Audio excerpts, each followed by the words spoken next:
ગઢવીએ smart meter લગાવવાની appeal કરી। Smart meter માટે કોઈ ખોટા ભ્રમમાં ન આવો, સ્માર્ટ મીટર નાગરિકોના હિતમાં છે તેવું કીર્તિદાન ગઢવીએ કહ્યું છે। સ્માર્ટ મીટર અંગે મૂર્ખ લોકો ભ્રમ ફેલાવે છે। કીર્તિદાન ગઢવીના નિવેદન પર ધીરુ ગજેરાની પ્રતિક્રિયા સામે આવી રહી છે। કીર્તિદાન ગઢવીએ સ્માર્ટ મીટર પર નિવેદન આપ્યું હતું। આ લોક કલાકારો પ્રજા માટે અવાજ બન્યા નથી, પ્રજાએ તમને એક લોક સાહિત્યકાર બનાવ્યા છે। સરકારની ભાટાઈ કરવી એ અયોગ્ય છે તેવું ધીરુ ગજેરાએ નિવેદન આપ્યું। સરકારની દલાલી કરવી એ અયોગ્ય છે, પ્રજાએ તમને એક લોક સાહિત્યકાર બનાવ્યા છે તેવું ધીરુ ગજેરાએ નિવેદન આપ્યું છે।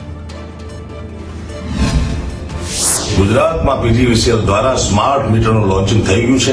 આના વિશે અબૂધ માણસો એવી અફવા ફેલાવે છે કે તમને આમ નુકસાન થશે, આમ નુકસાન થશે, પણ એક જાગૃત નાગરિક તરીકે તમને કહું છું કે સ્માર્ટ મીટર આપણા બધા માટે આપણા હિતમાં છે। એમાં જરાય ગફલતમાં રહેશો નહીં, કોઈ પણ ખોટી અફવાઓથી દૂર રહેજો। અને સ્માર્ટ મીટર તમારા મોબાઈલથી પણ કનેક્ટ છે। મોબાઈલ સ્માર્ટ થઈ ગયો, તમે સ્માર્ટ થઈ ગયા, દુનિયા આખી સ્માર્ટ થઈ ગઈ, તો આપણું મીટર કેમ સાદું રહેવું જોઈએ? એટલા માટે તમને કરબદ્ધ પ્રાર્થના કરું છું કે તમે જાગૃત નાગરિક તરીકેની ફરજ બજાવો અને સ્માર્ટ મીટર અપનાવો।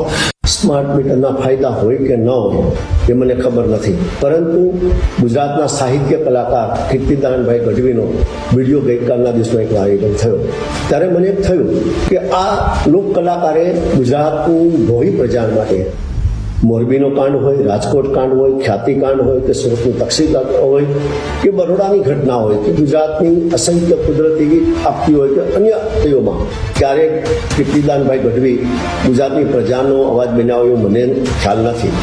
જેથી કરીને હું કીર્તિદાનભાઈ ગઢવીને હું વિનંતી કરું છું, પ્રજાએ તમને એક લોક સાહિત્યકાર બનાવ્યા છે અને પ્રજાનો અવાજ બનવાને બદલે માત્ર સરકારની ભાઠાઈ કરવી એ ખરેખર અયોગ્ય મને દેખાય છે।